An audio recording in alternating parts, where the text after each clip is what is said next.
عفوك إني للنور مدت يداي نزعت أسرار قلبي وجئت ألقي أساي. അസ്സലാമു അലൈക്കും. വെള്ളി വെളിച്ചത്തിലേക്ക് സ്വാഗതം. ബിസ്മില്ലാ വൽഹംദുലില്ലാ വസ്സലാത്തു വസ്സലാമു അലാ റസൂലില്ലാ വഅലാ ആലിഹി വസഹ്ബിഹി അൽഫായിസീന ബിറല്ലാഹ്. ഇന്ന് ചില പള്ളി മിമ്പറുകളിൽ നിന്ന് ഒരു ശബ്ദം കേട്ടേക്കാം. അസ്സലാമു അലൈക യാ ഷഹ്റു റമളാൻ. ഓ റമളാൻ മാസമേ, നിനക്ക് അഭിവാദ്യം, നിനക്ക് വിടാം. ഇതങ്ങ് കേൾക്കുമ്പോൾ ചിലരുടെ മനസ്സുകളിൽ എന്തെന്നില്ലാത്ത ഒരു പ്രകമ്പനം, ഒരു വേദന. അങ്ങനെയാണല്ലോ വിശ്വാസി ഹൃദയങ്ങൾ. പ്രമാണങ്ങളിൽ നമുക്ക് വായിക്കാം, റമളാന്റെ വേർപാടങ്ങ് അടുക്കുമ്പോൾ ബഖത്തിസ്സമാവാതു വൽ അർദ്, ആകാശഭൂമിക്ക് കരച്ചിലാണത്രേ, ദുഃഖമാണത്രേ. അവരുടെ ദുഃഖത്തിന്റെ കാരണവും ഗ്രന്ഥങ്ങളിൽ കാണുന്നത് മുസീബത്തിന്റെ ഉമ്മത്തി മുഹമ്മദിൻ സല്ലല്ലാഹു അലൈഹി വസല്ലം, പ്രവാചക സല്ലല്ലാഹു അലൈഹി വസല്ലം തങ്ങളുടെ ഉമ്മത്തിന് വന്നു ചേരുന്ന ഒരു നഷ്ടം ഓർത്തുകൊണ്ടാണ്. എന്താണ് നഷ്ടം? റമളാൻ ദിനങ്ങളായിരുന്നു, നിമിഷങ്ങളായിരുന്നുവെങ്കിൽ ഇബാദത്ത് തആത്തിനൊക്കെ കിട്ടുന്ന ഇരട്ടി ഇരട്ടി പ്രതിഫലം, ഒരുപാട് സമ്പന്നമായ സന്ദർഭങ്ങൾ, അത് ഈ സമൂഹത്തിന് നഷ്ടപ്പെടുകയാണല്ലോ എന്ന വേദന ആകാശഭൂമിക്കുണ്ടെങ്കിൽ ചിന്താശക്തിയുള്ള ഹൃദയങ്ങളുള്ള മനുഷ്യ വിഭാഗത്തിന്റെ വിശ്വാസ ഹൃദയങ്ങളിൽ പിന്നെ ഈ വേദന എത്ര വലുതായിരിക്കണം? ഉണ്ടോ ഇല്ലയോ? നമ്മുടെ മനസ്സിനോട് ഒന്ന് ചോദിക്കാം. ജാബിർ റളിയല്ലാഹു അൻഹു പറയുന്നുണ്ട്, നീ നോമ്പ് എടുക്കുകയാണെങ്കിൽ കളവിൽ നിന്നും ഹറാമുകളിൽ നിന്നും നിന്റെ കാതുകളും കണ്ണുകളും നാവും നോമ്പെടുക്കേണ്ടതാണ്. അയൽവാസികളെ ഉപദ്രവിക്കരുത്, ക്ഷമയും അച്ചടക്കവും നിനക്കുണ്ടാകണം. അതെ, നോമ്പ് ദിവസവും നോമ്പില്ലാത്ത ദിവസവും ഒരുപോലെയാകരുത്. ഖുർആന്റെ സന്ദേശമൊക്കെ ഉണ്ടല്ലോ, തഖ്വയ്ക്ക് വേണ്ടിയാണ് ഒക്കെ എന്ന് പറയുമ്പോൾ ഈ വിശുദ്ധ റമദാന്റെ കഴിഞ്ഞ ഇത്രയും ദിനങ്ങളിൽ ഈ ഒരു മഹിതമായ സന്ദേശം നാം ഉൾക്കൊണ്ട് ഈ ഒരു മഹത്തായ സംസ്കാരത്തിലേക്ക് നമ്മുടെ ഹൃദയങ്ങളെ നമുക്ക് സംസ്കരിച്ചെടുക്കാൻ കഴിഞ്ഞിട്ടുണ്ടോ എന്നത് ഈ ഒരു വേർപാടിന്റെ നിമിഷത്തിൽ ഒരു വേള ഒന്ന് ചിന്തിക്കണ്ടേ?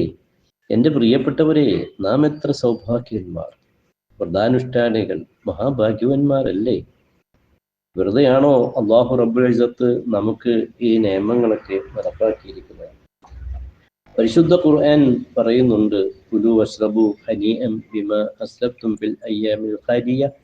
നിങ്ങൾ മുമ്പ് ചെയ്ത സൽപ്രവർത്തികൾ കാരണങ്ങൾ കൊണ്ട് നിങ്ങൾ നന്നായി ഭക്ഷിക്കുകയും നിങ്ങൾ കുടിക്കുകയും ഒക്കെ, അതെ, സ്വർഗീയ പാനീയങ്ങളും ഭക്ഷണവും ഒക്കെയാണ് പ്രതിപാദ്യമെങ്കിൽ അള്ളാഹു ഈ അഭിവാദ്യം നൽകുന്നതിൽ നാം ചെയ്ത ഇബാദത്തുകളൊക്കെ പെടും. പ്രത്യേകിച്ച് വിശുദ്ധ നിമിഷങ്ങളിലൊക്കെ ഈ റമദാൻ മാസത്തിലുമൊക്കെ നാം എടുത്ത നോമ്പുകൾ. മുത്തനബി സല്ലല്ലാഹു അലൈഹി വസല്ലം തങ്ങൾ സ്വർഗത്തെ മനോഹരമായി അവതരിപ്പിക്കുകയാണ്. അതിലുള്ള ചുവന്ന മാണിക്യങ്ങളും കൊട്ടാരങ്ങളും അതിൻ്റെ അങ്ങുമിങ്ങുമുള്ള വിദൂരമായ ആ പരിപാലനമായ സ്ഥലത്തിൻ്റെ വിശാലതയും ഒക്കെ ഇങ്ങനെ ധാരാളം വർണ്ണനകൾ നടത്തി പറയുന്നുണ്ട്. ഹാദിഹിൽ ജന്ന, ഈ സ്വർഗം, സായിബുഹാ യുൻഅം ഫലാ യയഅസ് വയഖ്ലുദ്, ഇതിൻ്റെ ആള് വലിയ അനുഗ്രഹീതനാണ്, അവനക്ക് ഒരിക്കലും നിരാശയില്ല, അവിടെ ശാശ്വതമാണ്, പിന്നെ അവിടെ മരണമില്ല, നാശമില്ല എന്നൊക്കെ പറഞ്ഞുകൊണ്ട് മുത്തനബി സല്ലല്ലാഹു അലൈഹി വസല്ലം അവിടെ കൂട്ടിച്ചേർക്കുകയാണ്. തിൽക ജിനാനുൻ, ഈ സ്വർഗ ആരാമം, ബുനിയത് ലിമൻ സ്വാമ ശഹ്റ റമളാൻ, റമളാൻ മാസത്തിൽ വ്രതമെടുത്തവർക്ക് വേണ്ടി നിർമ്മിക്കപ്പെട്ടിട്ടുള്ളതാണ്. യബ്ഹല്ലാഹ് ലിഅഹ്ലിഹാ യൗമൽ ഫിത്ർ, അതെ, ഫിത്റിന്റെ ദിവസം അള്ളാഹു ഇതിന്റെ അഹ്ലുകാർക്ക് ഈ സ്വർഗം നൽകും. പടച്ചതമ്പുരാൻ നമുക്കെല്ലാവർക്കും ഈ സൗഭാഗ്യം പ്രദാനം ചെയ്യട്ടെ. ദുആ ചെയ്യുകയാണ്, ദുആ ചെയ്തുകൊണ്ടിരിക്കണമല്ലോ. കാരണം നമ്മുടെ കർമ്മങ്ങളെല്ലാം പടച്ചതമ്പുരാൻ സ്വീകരിക്കണം. ആ സ്വീകരിക്കുമ്പോൾ എത്രമാത്രം സ്വീകാര്യത നമുക്ക് വന്നു ചേരും എന്നതൊക്കെ വളരെ ഉൾഭയത്തോടെ തന്നെ ചിന്തിക്കുകയും നോക്കുകയും കാണുകയും ചെയ്യേണ്ടതാണ്. പ്രിയപ്പെട്ടവരെ, നാം നോമ്പെടുത്തു, രാത്രി നിസ്കരിച്ചു, ധാരാളം ഖുർആൻ പാരായണമൊക്കെ ശ്രദ്ധം ചെയ്തു. ദാനധർമ്മങ്ങളാണെങ്കിലോ അതിൻ്റെ എണ്ണവും വലിപ്പവും വളരെ വിശാലമാണ്. പ്രത്യേകിച്ച് കൂട്ടുകുടുംബങ്ങളുമായി നമ്മൾ ബന്ധങ്ങൾ ചേർത്ത് ഒരുപാട് നന്മകളൊക്കെ ചെയ്ത് ഇതാ വിശുദ്ധ റമളാൻ നമ്മോട് യാത്ര പറയുമ്പോൾ നമ്മുടെ ഉള്ളിൻ്റെ ഉള്ളിൽ ഒരു ഭയപ്പാടുണ്ടാകണം. പടച്ചവനെ, ഇത് സ്വീകരിക്കണേ, റമദാന്റെ ഉത്തഖായിലും മുമനായിലും ഒക്കെ ഞങ്ങളെ പെടുത്തണമേ എന്ന പ്രാർത്ഥനയും റമദാനെ സ്വീകരിക്കാൻ ഞങ്ങൾക്കൊക്കെ സൗഭാഗ്യം തരണമേ എന്ന ദീർഘായുസിനുള്ള പ്രാർത്ഥനകളൊക്കെ നമ്മിൽ നിന്ന് ഉണ്ടാവട്ടെ. ഒപ്പം എൻ്റെ പ്രിയപ്പെട്ടവരെ, നാം ഇതാ ഈദുൽ ഫിത്തറിലേക്ക് കടക്കുകയാണ്. 2 പെരുന്നാൾ ദിനങ്ങളാണല്ലോ. സല്ലല്ലാഹു റിപ്പോർട്ട് കാണാൻ നബി സല്ലല്ലാഹു അലൈഹി വസല്ലം റസൂലുള്ളാഹി സ്വല്ലല്ലാഹു അലൈഹി വസല്ലം മദീനയിൽ അപ്പോൾ വലഹും യൗമാനി, അവിടെ 2 ദിനങ്ങൾ ശ്രദ്ധയിൽപ്പെട്ടു. യലഅബൂന ഫീഹിമ, കളി വിനോദങ്ങളുടെ 2 ദിനങ്ങൾ. നബി തങ്ങൾ ഫഖാൽ, ചോദിച്ചു, മഹാദാനി യൗമാൻ, എന്താണ് ഈ 2 ദിവസം? ഖാലു, അവിടുത്തെ ആളുകൾ പറഞ്ഞു, കുന്നാ നൽഅബു ഫീഹിമ, ഇതിൽ ഞങ്ങൾ ആനന്ദിക്കുന്ന ദിവസങ്ങളാണ്, ഫിൽ ജാഹിലിയത്തി, ജാഹിലിയ കാലഘട്ടത്തിൽ.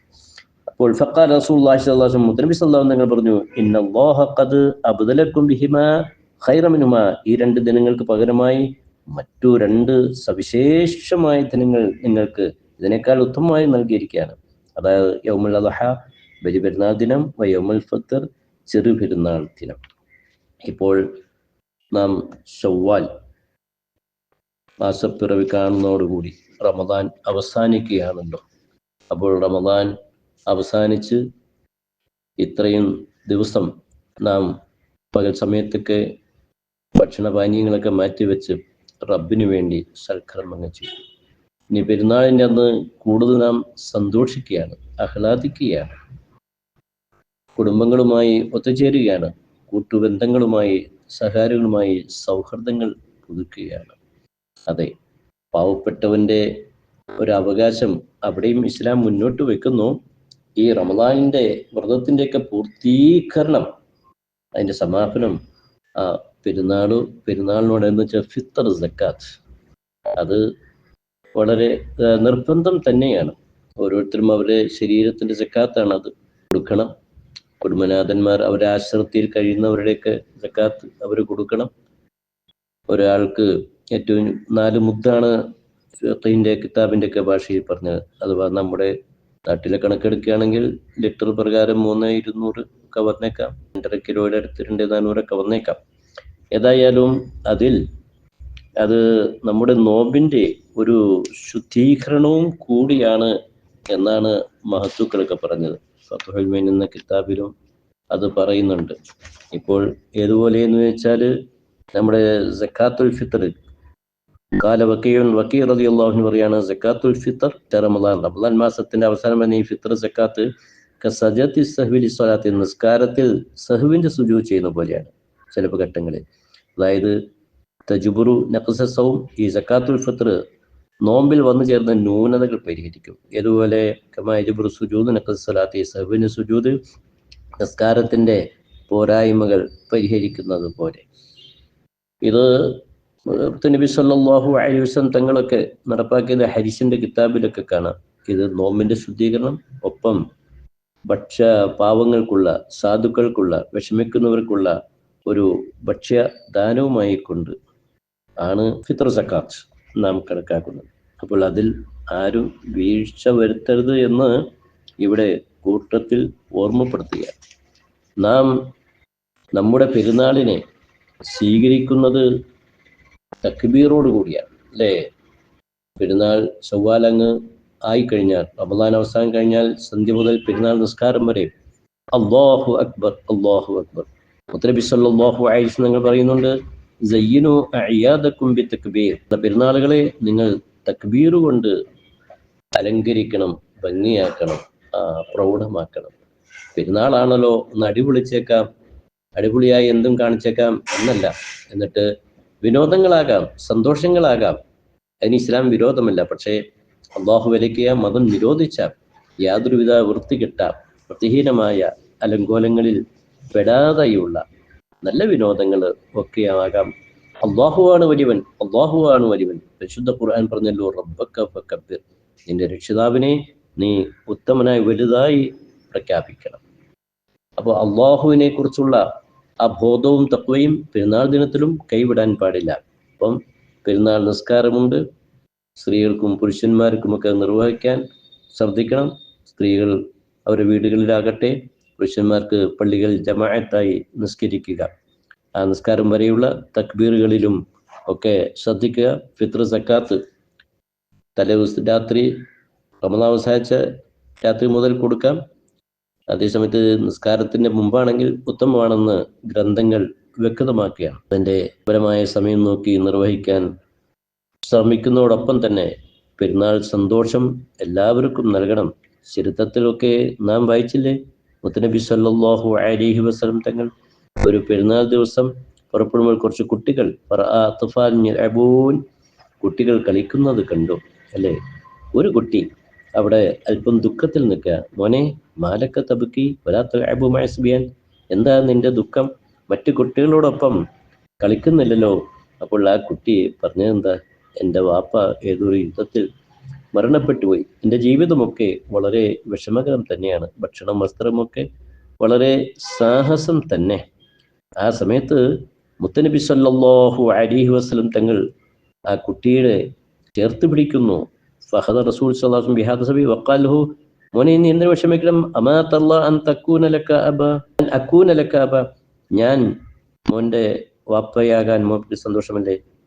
ഫാത്തിമ മോൻ്റെ സഹോദരിയാകാൻ, അലി മോൻ്റെ കുടുംബ ബന്ധുവാകാൻ, വാപ്പയാകാൻ, വൽ ഹസൻ വൽ ഹുസൈൻ അഖ്വൈൻ, ഹസൻ ഹുസൈൻ എൻ്റെ സഹോദരങ്ങളാകാൻ. ഈ സമയത്താണ് കുട്ടിക്ക് മനസ്സിലായത് ഇത് സല്ലല്ലാഹു അലൈഹി വസല്ലം തങ്ങളാണ്. അപ്പൊ കുട്ടി ചോദിച്ചു, എന്താ പിന്നെ എനിക്ക് സന്തോഷം തന്നെയല്ലേ ഉള്ളത്, എന്താ സംശയം? മുത്തനബി സല്ലല്ലാഹു അലൈഹി വസല്ലം തങ്ങൾ ചരിത്രത്തിൽ കാണാം, റസൂൽ സല്ലല്ലാഹു അലൈഹി ബൈത്തിഹി, വീട്ടിലേക്ക് കൊണ്ടുപോയി കസാവുസോബൻ, വസ്ത്രങ്ങൾ അണിയിച്ചു, നല്ല ഭക്ഷണങ്ങളൊക്കെ കൊടുത്തു. ആ കുട്ടിക്ക് നല്ല സന്തോഷമായി. ചരിത്രത്തിൽ കാണുന്നു, ഫഖറജ സബിയുല്ലാഹിക മുസ്തബിശ്ര, വളരെ സന്തോഷവാനായി ഉല്ലാസവാനായി കുട്ടി വന്നു. അപ്പോൾ കൂട്ടുകാരായ മറ്റു സഹകാരി കുട്ടികൾ ചോദിച്ചു, നീ ആദ്യം കരയായിരുന്നല്ലോ, ഇപ്പൊ എന്താ നിന്നെ ഞങ്ങൾ വളരെ സന്തോഷവാനായിട്ടാണല്ലോ കാണുന്നത്. അപ്പോൾ കുട്ടി സാഹചര്യമൊക്കെ പറഞ്ഞു, ഞാൻ വലിയ വിശന്നിരുന്നു, എനിക്ക് നഗ്നം മറയ്ക്കാൻ പ്രയാസമായിരുന്നു, ഞാൻ അനാഥയായിരുന്നു. റസൂൽ സല്ലല്ലാഹു അലൈഹി വസല്ലം മുത്തനബി തങ്ങൾ അബി എൻ്റെ വാപ്പയായി, ഫാത്തിമത്ത് സഹ്റ റളിയല്ലാഹു എൻ്റെ സഹോദരിയായി, അങ്ങനെ തുടങ്ങി ആ ചരിത്രങ്ങളൊക്കെ പറഞ്ഞു കാണാം. അപ്പോൾ പെരുന്നാൾ ദുഃഖം മറ്റുള്ളവരുടെ ഇറക്കി വെക്കാനും സന്തോഷം നിറച്ചു കൊടുക്കാനുള്ള സന്ദർഭവും കൂടിയാണ്. ഒപ്പം ജഗന്യാന്താവായ അള്ളാഹുവിനുള്ള തഖ്വ മുൻനിർത്തി റമളാൻ നേടിത്തന്ന ചൈതന്യം, ആത്മീയ ഉന്നമനം അത് ചോർന്നു പോകാതെ വരും ദിനങ്ങൾ, വരും നാളുകൾ ഞങ്ങൾ റബ്ബിൻ്റെ മാർഗത്തിൽ ജീവിക്കും എന്ന ഒരു പ്രതിജ്ഞ കൂടി ഈ പെരുന്നാൾ ദിനത്തിൽ നമുക്കെല്ലാവർക്കും എടുക്കാം, പുതുക്കാം. ജഗന്യന്താവായ അല്ലാഹു അനുഗ്രഹിക്കട്ടെ. വആഖിറു ദഅ്വാനാ അൽഹംദുലില്ലാഹി റബ്ബിൽ ആലമീൻ.